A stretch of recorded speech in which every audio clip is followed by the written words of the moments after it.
आपकी text book का chapter 2 a letter to God written by G.L. Funs. The house, the only one in the entire valley, sat on the crest of a low hill. From this height one could see the river and the field of ripe corn dotted with the flowers that always promised a good harvest. एक कम ऊंचाई वाली पहाड़ी की चोटी पर स्थित Lencho का घर संपूर्ण घाटी में एकमात्र था। इस ऊंचाई से कोई भी व्यक्ति नदी को तथा फूलों से भरे पके हुए अनाज के खेतों को देख सकता था, जो कि हमेशा की तरह एक अच्छी फसल का दावा कर रहे थे। The only thing the earth needed was a downpour or at least a shower. अच्छी फसल होने के लिए धरती को भारी वर्षा की या कम से कम एक बौछार की आवश्यकता थी। Throughout the morning, Lencho, who knew his fields intimately, had done nothing else but seen the sky towards the northeast.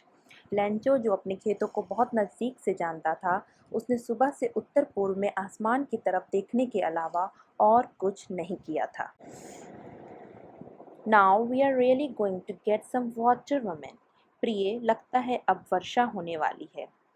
The woman who was preparing supper replied, "Yes, God willing." पत्नी, जो कि शाम का भोजन बना रही थी, ने उत्तर दिया, हाँ, यदि भगवान ने चाहा तो। The older boys were working in the field while the smaller ones were playing near the house until the woman called to them all, "Come for dinner." बड़े लड़के खेतों में काम कर रहे थे, जबकि छोटे बच्चे घर के पास खेल रहे थे। पत्नी ने उन सबको पुकारा, आ जाओ, भोजन तैयार है। It was during the meal that, just as Lencho had predicted, big drops of rain began to fall. In the northeast, huge mountains of clouds could be seen approaching. The air was fresh and sweet. जैसा कि Lencho ने अनुमान लगाया था, भोजन करते समय ही वर्षा की बड़ी बड़ी बूंदें गिरने लगीं। उत्तर पूर्व के आस विशाल पर्वत आते दिखाई दे रहे थे। ताजी तथा सुहावनी हवा चल रही थी। These aren't raindrops falling from the sky. They are new coins. The big drops are 10-cent pieces and the little ones are 5s. ये जो आसमान से गिर रही हैं, वर्षा की बूंदें नहीं हैं, ये नए सिक्के हैं। बड़ी बूंदें 10 सेंट के सिक्के और तथा छोटी बूंदें 5 सेंट के। With a satisfied expression, he regarded the field of ripe corn with its flowers draped in a curtain of rain. संतोष के भाव के साथ उसने अपने खेतों की ओर देखा तथा उसे ऐसा लगा जैसे पके हुए अनाज से लदा खेत वर्षा की चादर में लिपटा हुआ हो। But suddenly a strong wind began to blow, and along with the rain very large hailstones began to fall. लेकिन अचानक तेज हवा चलने लगी और वर्षा के साथ ही बहुत बड़े बड़े ओले गिरने लगे। These truly did resemble new silver coins. ये ओले तो बिल्कुल चांदी के नए सिक्कों की तरह लग रहे थे। The boys, exposing themselves to the rain, ran out to collect the frozen pearls. बच्चे भी वर्षा में भीगते हुए उन जमे हुए मोतियों को चुगने बाहर चले गए।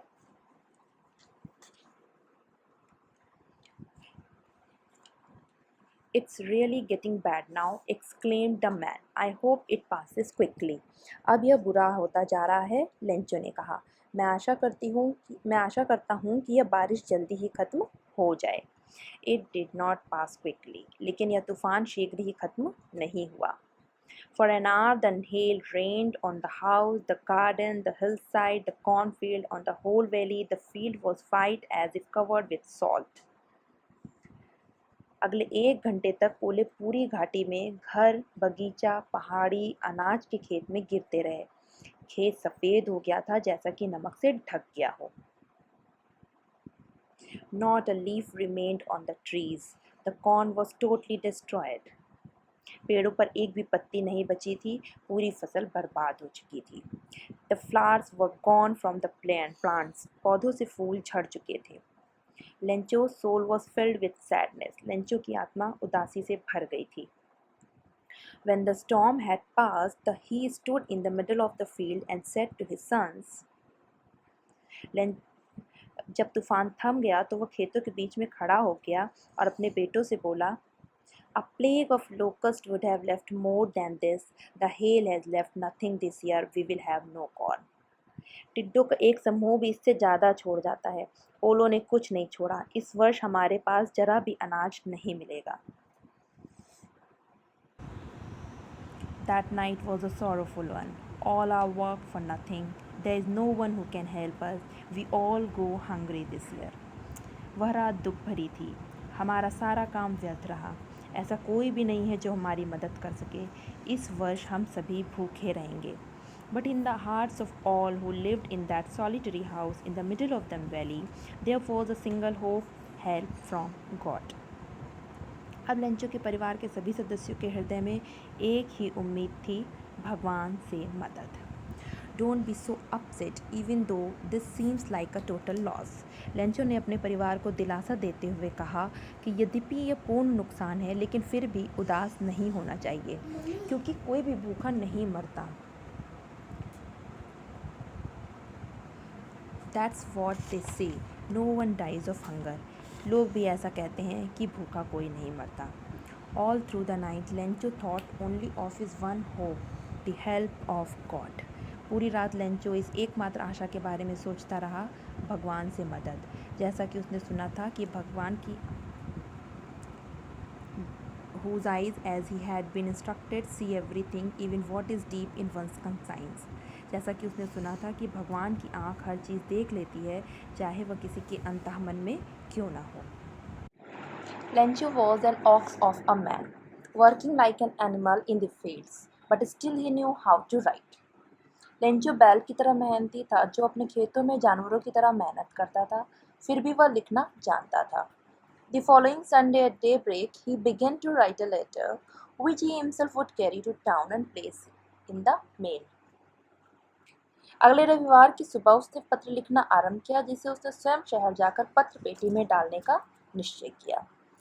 It was nothing less than a letter to God. यह पत्र किसी और को नहीं बल्कि भगवान को लिखा गया था. God, he wrote, if you don't help me, my family and I will go hungry this year.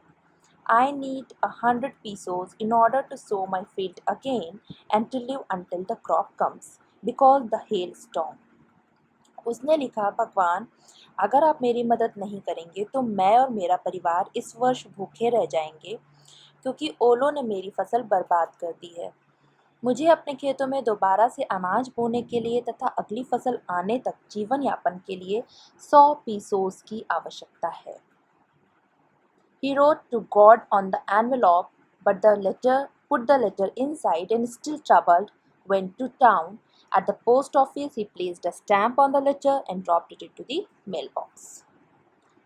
उसने लिफाफे के ऊपर लिखा भगवान के नाम, पत्र को लिफाफे में रखा तथा भारी मन से शहर की ओर चल दिया.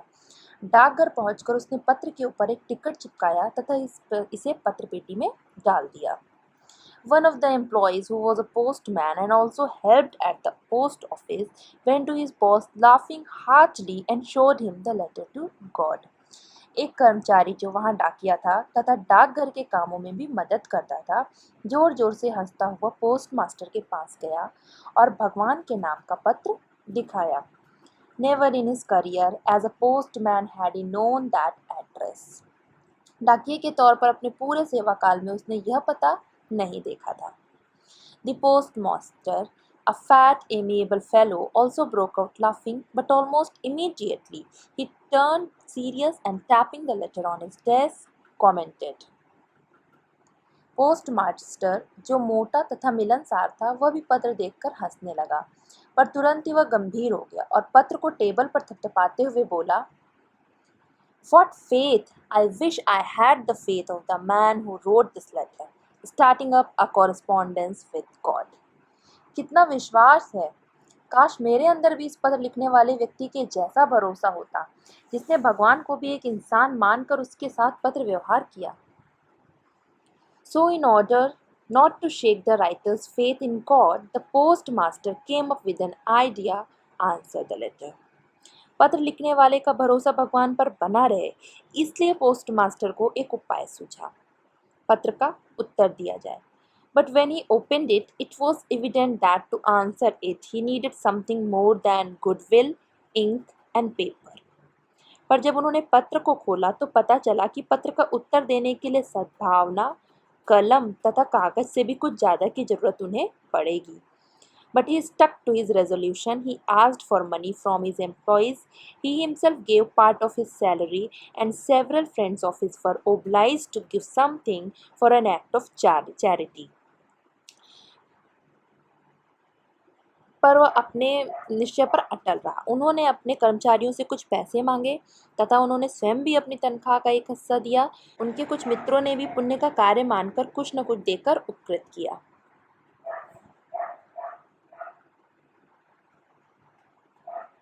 It was impossible for him to gather together the 100 pesos, so he was able to send the farmer only a little more than half.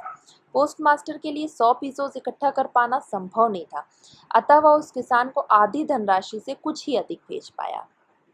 He put the money in an envelope addressed to Lencho, and with them a letter containing only a single word as a signature, God.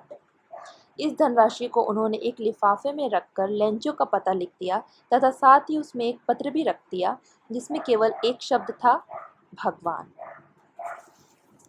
The following Sunday, Lencho came a bit earlier than usual to ask if there was a letter for him. अगले रविवार को Lencho सामान्य समय से थोड़ा पहले ही यह पूछने के लिए आ गया कि उसके लिए कोई पत्र तो नहीं आया है। It was the postman himself who handed the letter to him, while the postmaster, experiencing the contentment of a man who has performed a good deed, looked on from the doorway of his office. डाकिये ने स्वयं ही वह पत्र उससे दिया तथा postmaster, जो यह नेक कार्य करके संतोष का अनुभव कर रहा था, अपने कार्यालय के दरवाजे से देखने लगा। Lencho showed not the slightest surprise on seeing the money. Such was his confidence, but he became angry when he counted the money. Lencho का भगवान में इतना अधिक विश्वास था कि पत्र में पैसों को देखकर लेंचो को जरा भी आश्चर्य नहीं हुआ, परंतु धन गिनने के बाद उसे गुस्सा आ गया। God could not have made a mistake, nor could he have denied Lencho what he had requested. भगवान गलती नहीं कर सकते, ना ही वो लेंचो की विनती अस्वीकार कर सकते हैं। Immediately, Lencho went up to the window to ask for paper and ink. तुरंत ही लेंचो ने स्याही तथा कागज मांगा। On the public writing table, he started to write, with much wrinkling of his brow caused by the effort he had to make to express his ideas. सार्वजनिक table पर उसने पत्र लिखना शुरू किया। उसकी भौहें सिकुड़ी हुई थी ताकि वह अपने विचार सही ढंग से व्यक्त कर सके। When he finished, he went to the window to buy a stamp which he licked and then affixed to the envelope with a blow of his fist. जब लिखना समाप्त हो गया तो वह खिड़की से एक टिकट खरीदने गया जिसे उसने जीभ से चाटकर तथा हथेली के दबाव से लिफाफे पर चिपका दिया। The moment that the letter fell into the mailbox, the postmaster went to open it. It said. जैसे ही वह पत्र डाक पेटी में गिरा, पोस्टमास्टर ने उसे तुरंत ही खोला। उसमें लिखा था, God of the money that I asked for, only 70 pesos reached me. भगवान, मैंने जितनी राशि मांगी थी उसमें से केवल 70 पीसोज ही मुझे मिले हैं। Send me the rest since I need it very much.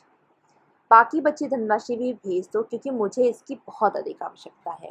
But don't send it to me through the mail because the post office employees are a bunch of crooks, Lencho. पर मुझे ये पैसे डाक द्वारा मत भेजना क्योंकि डाकघर के कर्मचारी बेईमानों का एक समूह है, लेंचो।